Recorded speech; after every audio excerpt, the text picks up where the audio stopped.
Dear listeners, let's get to know each other even better. Please write your name and let us know if you're a subscriber to our channel. Also, share what you like and what you don't like about our channel. Thank you. Upon entering my new school, I sensed the imminent shift in my surroundings.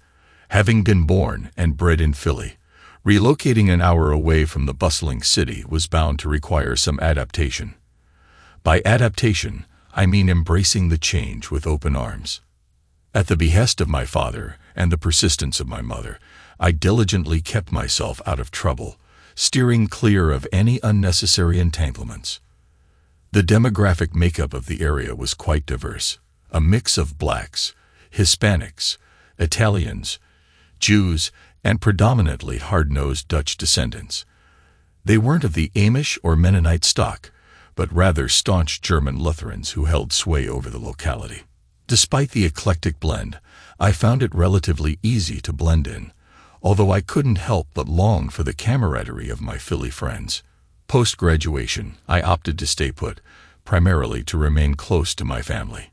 Yet I still made regular sojourns back to my old neighborhood, keeping the ties strong with my childhood companions.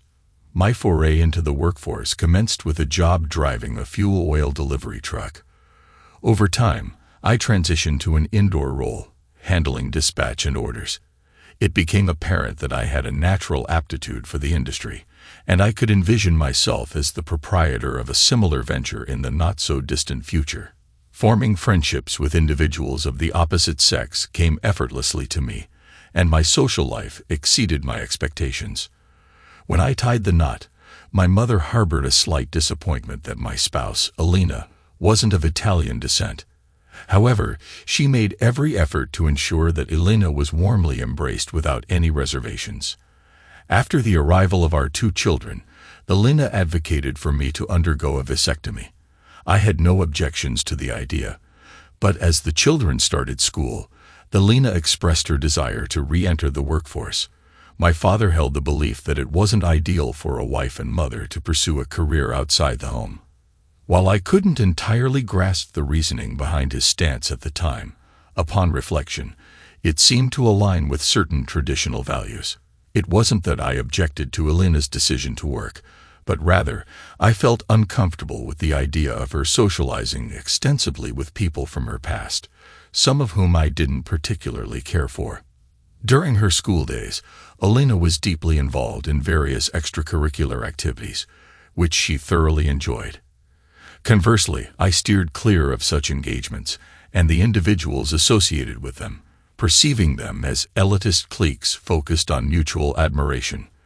Although both Alina and I had experienced previous relationships, we never broached the topic, simply falling into a tacit understanding not to delve into our respective pasts. After a decade of marriage, cracks began to surface in our relationship. Alina had been diligently working in the claims department of a local national insurance company. My concerns heightened when she started clocking in overtime and sacrificing weekends for work. It was 6 months later when the breaking point became unmistakably clear to me. It was when the seminar came into the picture. "Marco, I don't understand what the issue is. It's just 3 days. I've already arranged for your mom to look after the kids while I'm away. You'll be home in the evenings. You can handle cooking for yourself," Alina argued, seemingly oblivious to my growing unease. I couldn't believe she had the audacity to even ask. "Who else is attending the seminar?" I inquired, trying to maintain composure. Her demeanor brightened a bit as she responded, 6 girls from the department, Vivian Wright from personnel, and Derek. A smile crept onto my face upon hearing his name. It was astounding that she hadn't realized I was aware of her clandestine lunches and late-night work sessions with her immediate superior, directress. "Do you think I'm some kind of fool, Alina?" I snapped, my frustration palpable. Confusion flickered across her face. "I don't understand. What are you talking about?" She replied innocently. "I've known about you and Derek for 6 months now. If you think I'm going to let you go away with him for 3 days, you're out of your mind," I retorted, my tone tinged with bitterness. "Marco, you're misunderstanding. Derek is my boss. There's nothing going on between us. I would never cheat on you. You know that," she protested, her eyes pleading for understanding. I glanced down at the empty Budweiser can in my hand, my grip tightening involuntarily. Slowly, I rose from my chair and made my way to the kitchen. With a clenched fist, I crushed the thin aluminum and hurled it toward the trash can, missing by inches.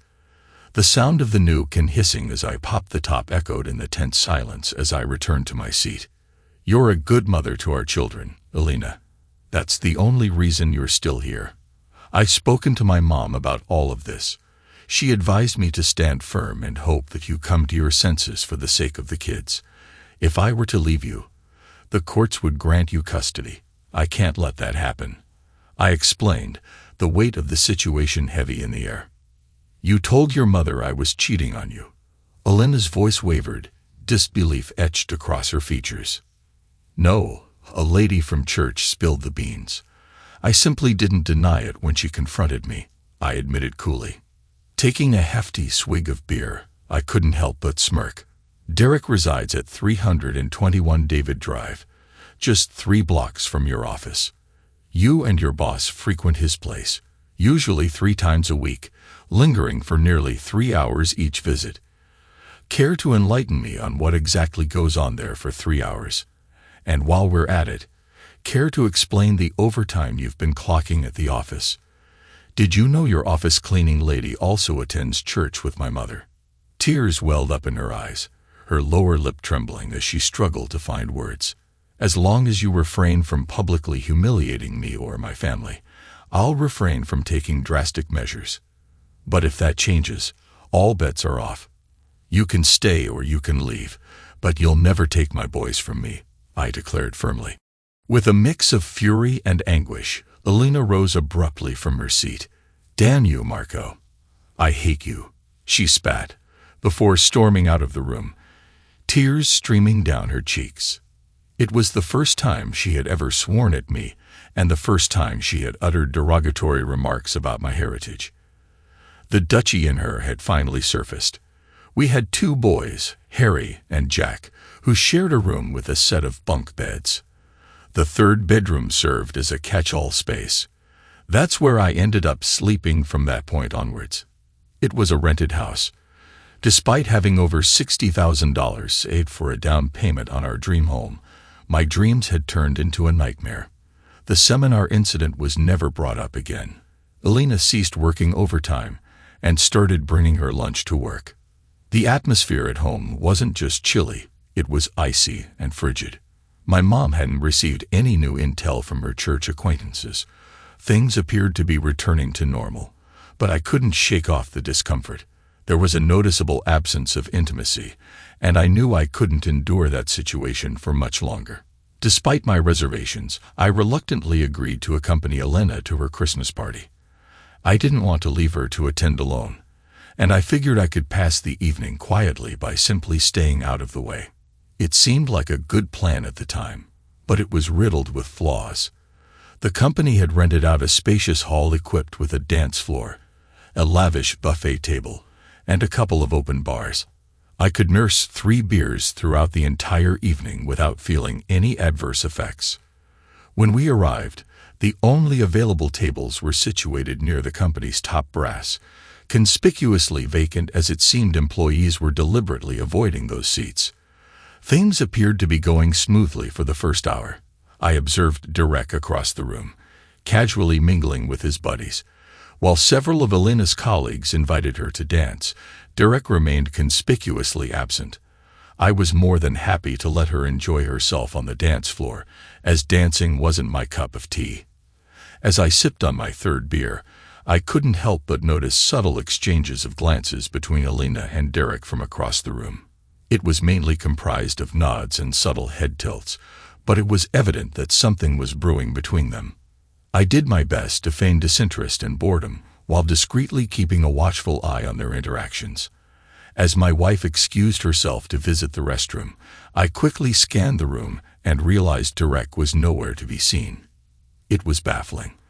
After our heated discussion at home, it seemed utterly foolish for her to attempt a rendezvous with him while we were both in the same building. She could easily have met him at work without any risk of being caught. I couldn't shake the feeling that her motive was to humiliate me by flaunting her connection with Derek in front of everyone. By engaging with him at a company event, she would be publicly branding me as a cuckold. As Alina disappeared down the hallway towards the restrooms, Derek's cronies, wearing smug grins, stood clustered by one of the bars. Before heading to the restroom myself, I made a detour to the head table. Leaning in, I offered a foggy apology for any disruption, solely to attract their attention.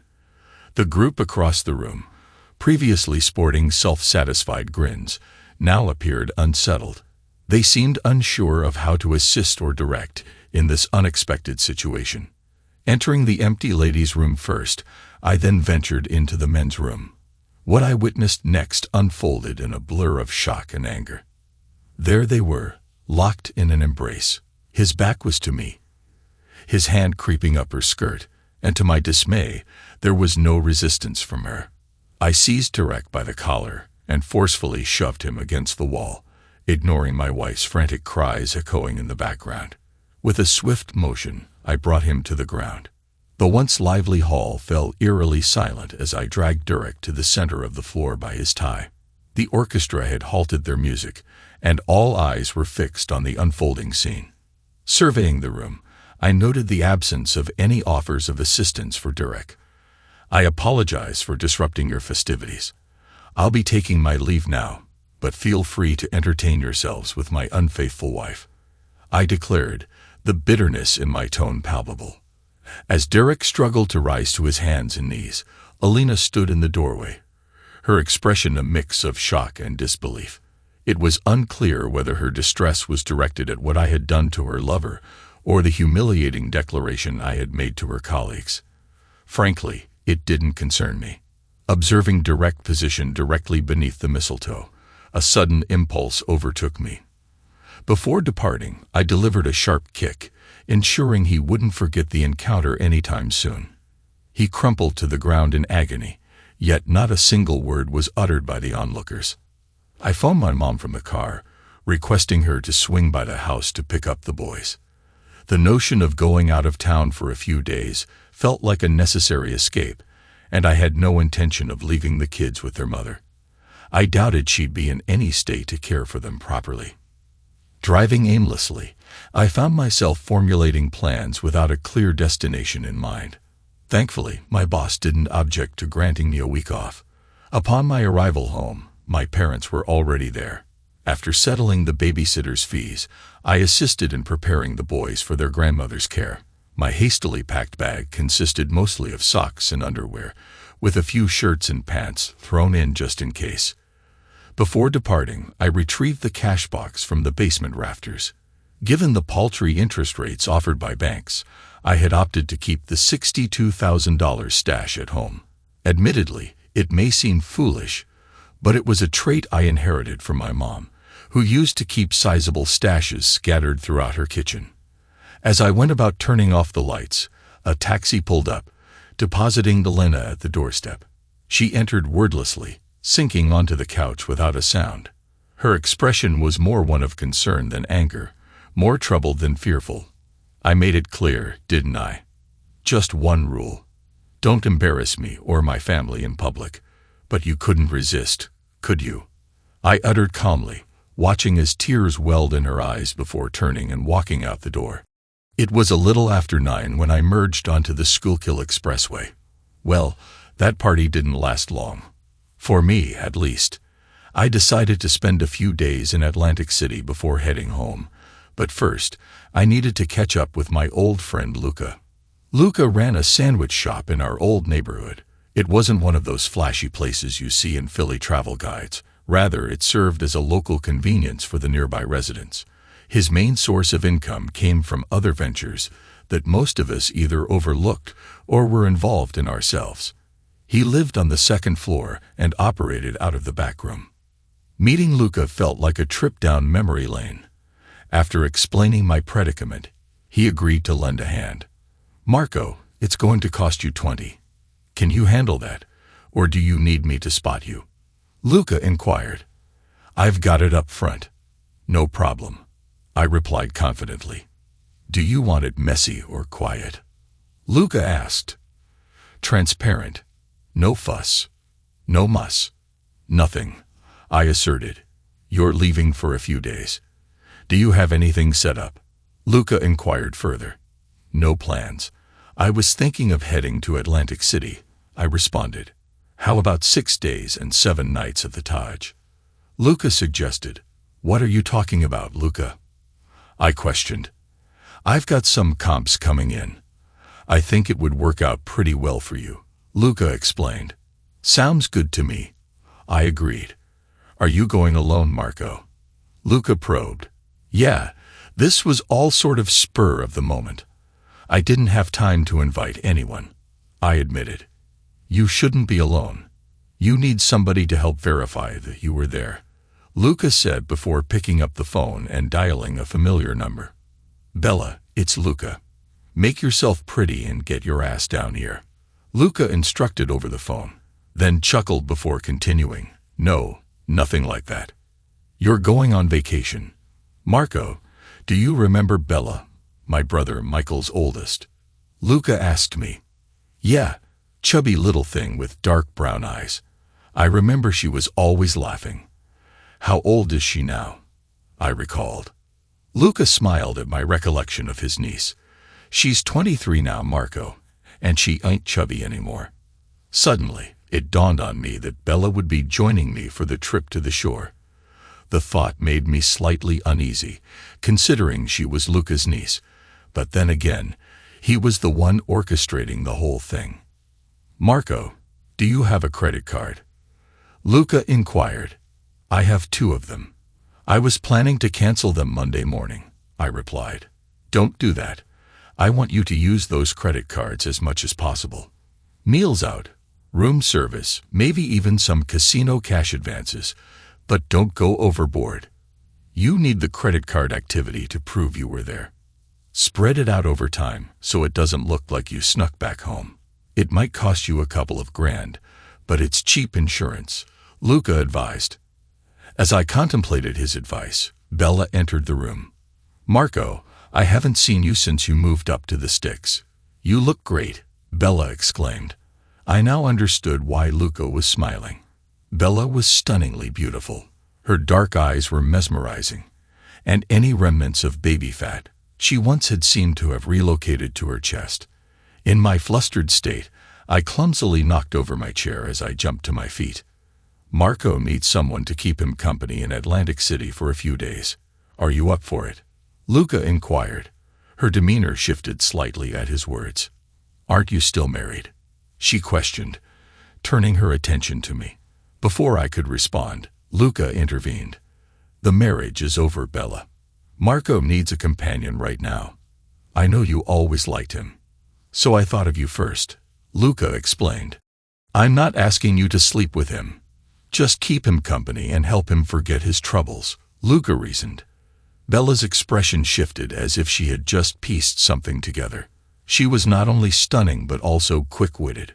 I'm sorry, she said, glancing between Luca and me with a small smile. I'd be happy to go with you, Marco, but you have to promise to buy me some saltwater taffy. We all shared a smile. I'll need about an hour to get ready. Luca, make sure he doesn't drink anything.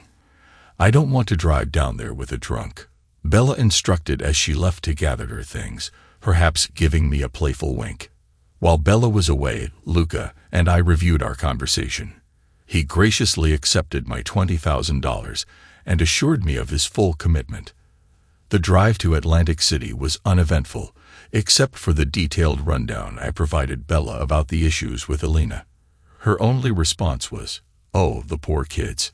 Bella frowned upon seeing the double beds in our room, but fortunately, she didn't notice my suppressed chuckle. I had a strong feeling that we'd only be using one of them before the week was over. All good things come in time. We dabbled in a bit of gambling, but kept it restrained. I was wise enough to understand that in the grand scheme, the odds were stacked against me. Bella was content with the quarter slots, while I simply sought a diversion.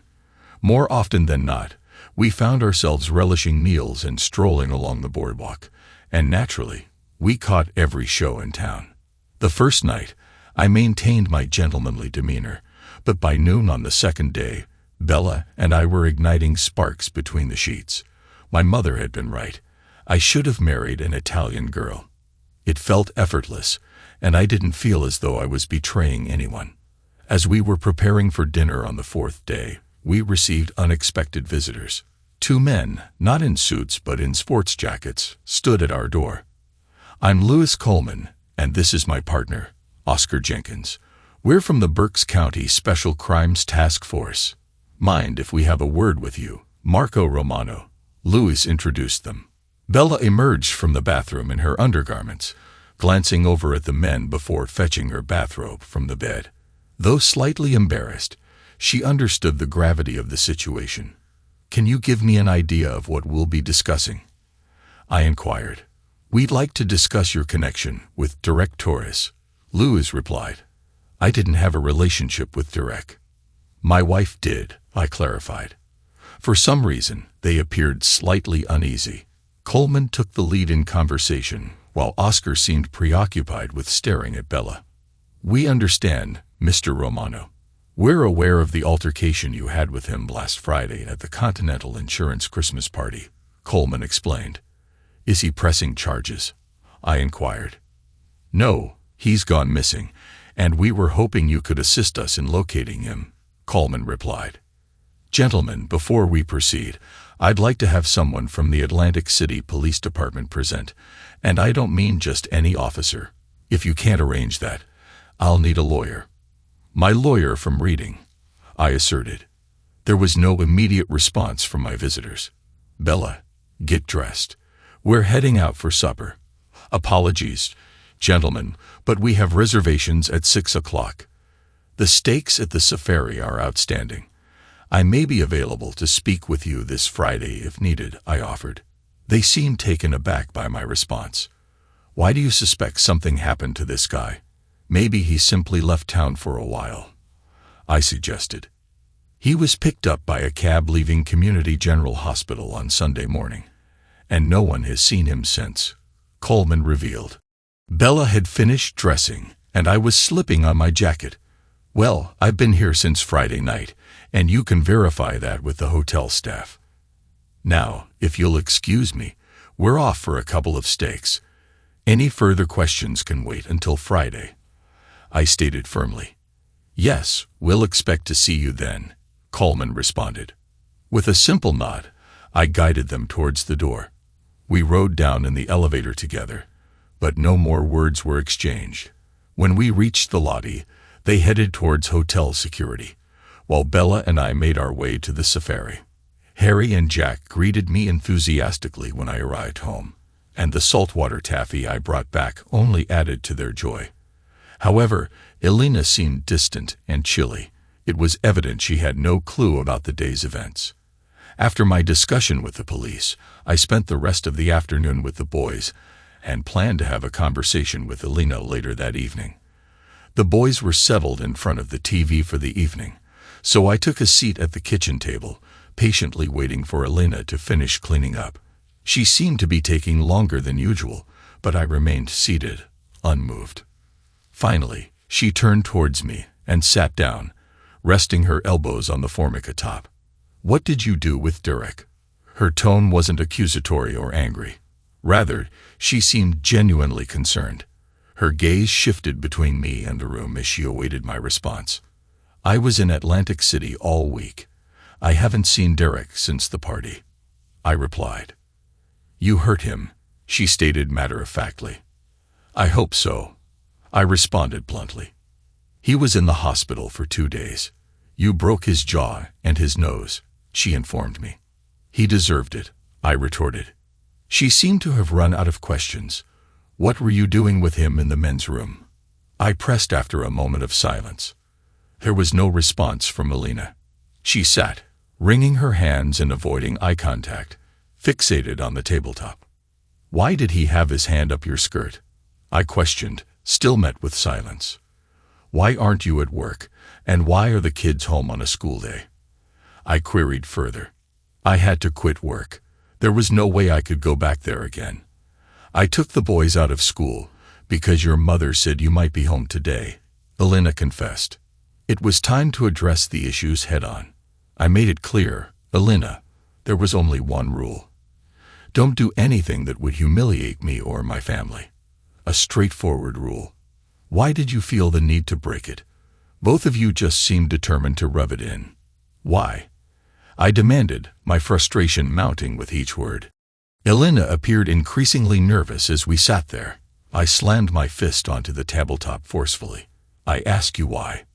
"Dan it, answer me," I insisted. "I don't know why. It just happened. You were sitting there like a lost puppy, and we thought we could take advantage of the situation. We had no idea you would react like that. You went berserk. I was terrified," she confessed, her voice trembling with emotion. At least she was showing some emotion, but her explanation made no sense. I refused to dwell on it. It was foolish of them to choose that moment and that place to humiliate me. They had weeks to plan their rendezvous before the party, and I would have been none the wiser. No, their intention was clear, and Alina's excuses wouldn't change that fact. "Alina, you have 3 options. You can choose to stay here and fulfill your responsibilities as a mother to your children. You can opt for a divorce and leave without custody of the kids, or you can simply vanish from our lives altogether. However, if you decide to stay, understand that we won't be living as husband and wife, and I won't tolerate any further affairs with Derek or anyone else," I stated firmly. At the mention of Derek's name, Alina broke into tears. Before she could make a decision, she fled from the room, sobbing uncontrollably. It seemed the conversation would have to be continued another day. Changes were made.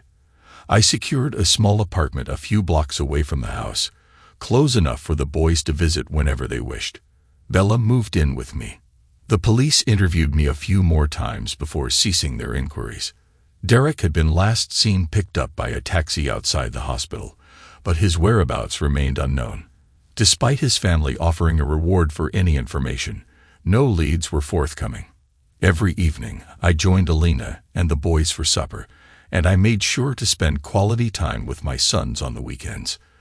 Despite still being legally married, it was evident to everyone that Alina and I were no longer a couple. She often visited her parents and sister, which didn't bother me.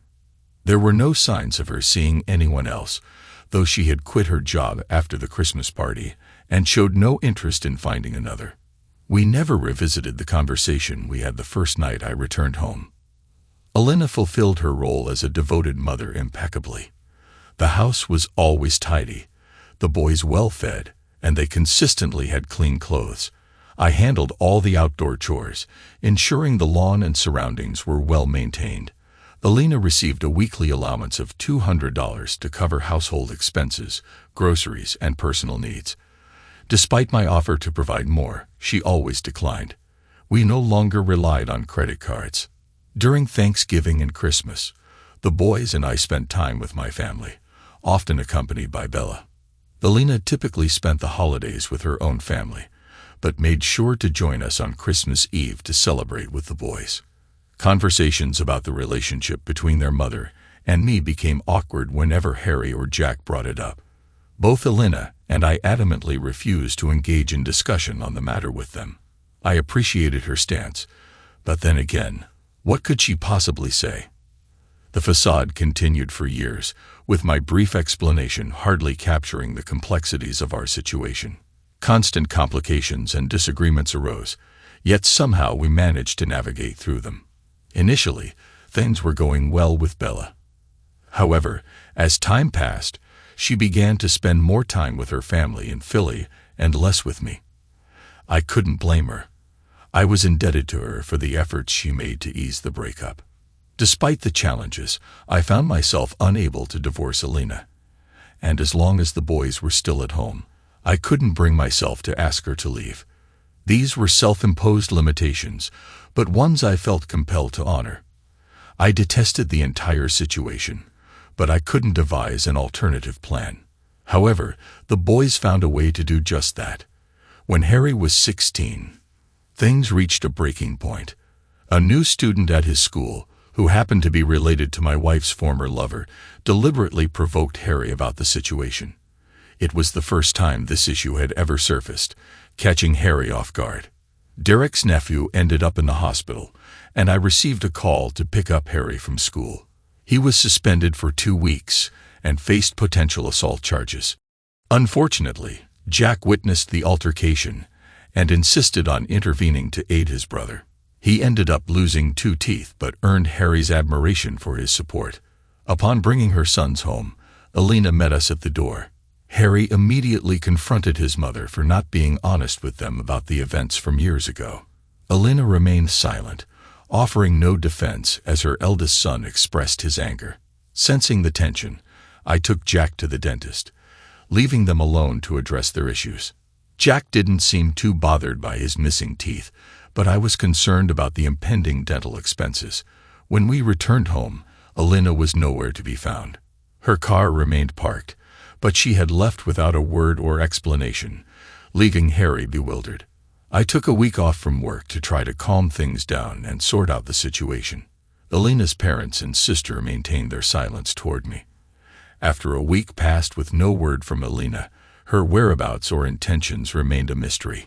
Bella and I made the decision to move into the house together. Initially, sharing a bed felt awkward, but surprisingly, the boys accepted the arrangement more easily than I had anticipated. One day while I was at work, all traces of Alina or anything connected to her vanished from the house. I didn't inquire about what Bella did with it, nor did I have any desire to know. Bella seamlessly assumed all the responsibilities that Alina had once handled. To simplify things, I provided her with a few credit cards. It was peculiar to realize that I trusted my mistress more than my wife. I sold Alina's car and purchased a new one for Bella. Family gatherings became less tense with this new arrangement. Bella was happier and my mother was overjoyed. Harry and Jack experienced no further issues at school, and Derek's nephew never returned. Despite these improvements, I was still legally married. After 2 months of uncertainty regarding Alina's whereabouts, I decided to take action and reported her as a missing person to the police. However, I framed it as a case of a runaway spouse, knowing I could use the report as evidence when filing for divorce, citing abandonment as grounds. I patiently waited 2 more months before submitting the divorce papers, aware that a year of absence was necessary for the divorce to be granted. I was planning ahead, strategizing for the future. Gradually, life in the household settled into a new rhythm. Harry and Jack adapted well to Bella's presence. Though they never referred to her as Mom, preferring to call her Bella, our dynamics improved significantly. We began to resemble a family more than we had in years. Then, unexpectedly, I received a final decree of divorce, freeing me from my marriage. 2 weeks later, Bella and I journeyed to Elkton and exchanged vows, solidifying our bond. With Harry graduating from school and joining the Air Force and Jack enrolling in meat-cutting school in Toledo a year later, changes came swiftly. Before we knew it, Bella and I found ourselves alone. Despite our readiness to move forward, we never received any word from Alina, leaving her whereabouts and intentions shrouded in mystery. Mom and Dad made the move to Ocala, urging us all to promise to visit them at least twice a year. With no strong ties keeping us in Reading, Bella and I decided to return to our roots in Philly. Jack, after graduating from his school, found a position at a prestigious butcher shop in Westchester.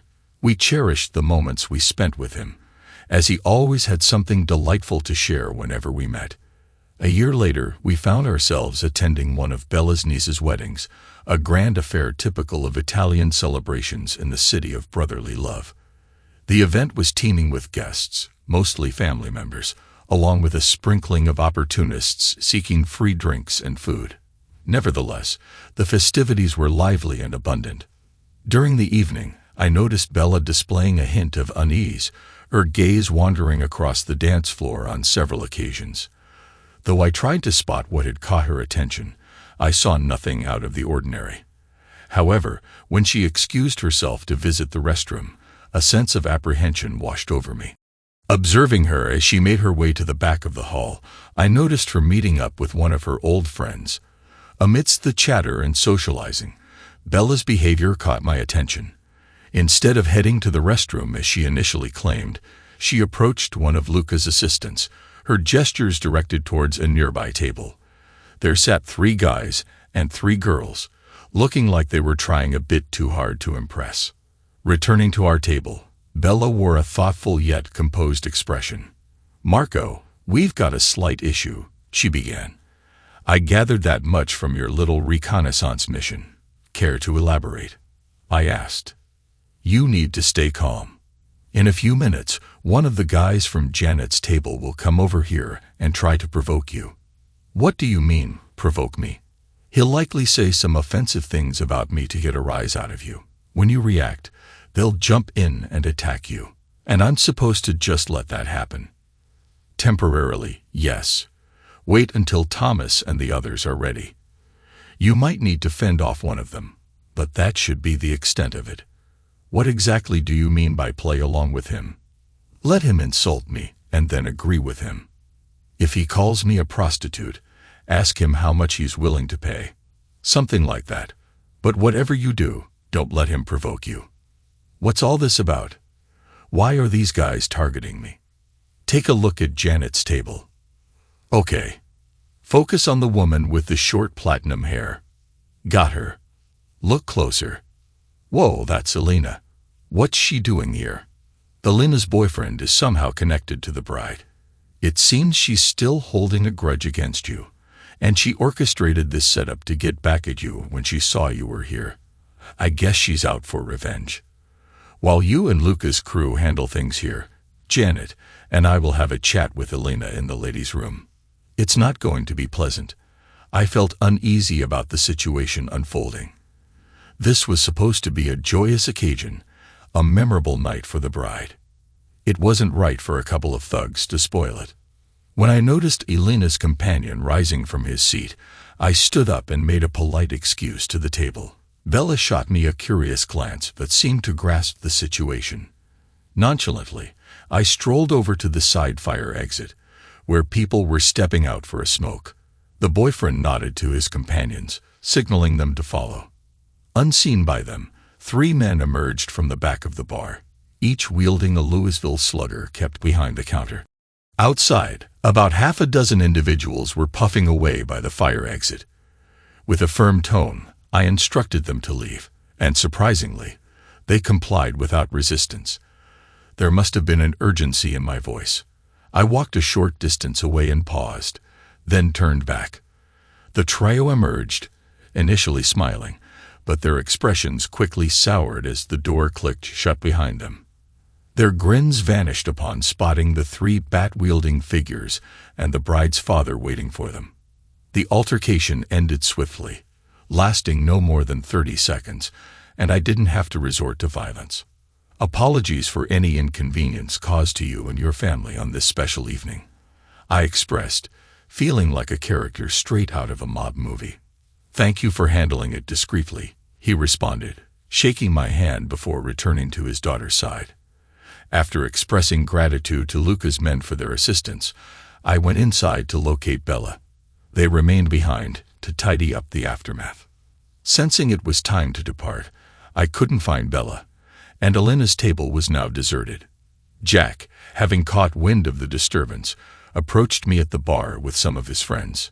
"Dad, what's going on?" My initial instinct was to keep quiet, but it failed. "Your mother was here with her new boyfriend." "I don't need to hear more than that," he replied with a grin, ordering a beer from the bartender. We engaged in conversation about other topics for about an hour. Eventually, Bella appeared, looking a bit disheveled. "Where have you been?" I asked.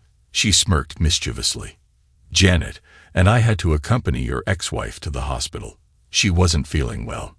Jack and I couldn't help but chuckle. "Marco, can we head home now?" Bella asked. It was a long, eventful night, but filled with laughter. We never encountered Alina again.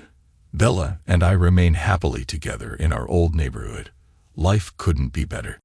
Thanks to everyone who took the time to listen to today's stories. If you enjoyed it, please consider liking and subscribing if you haven't already. Feel free to share your thoughts on the events in the comments below. Take care.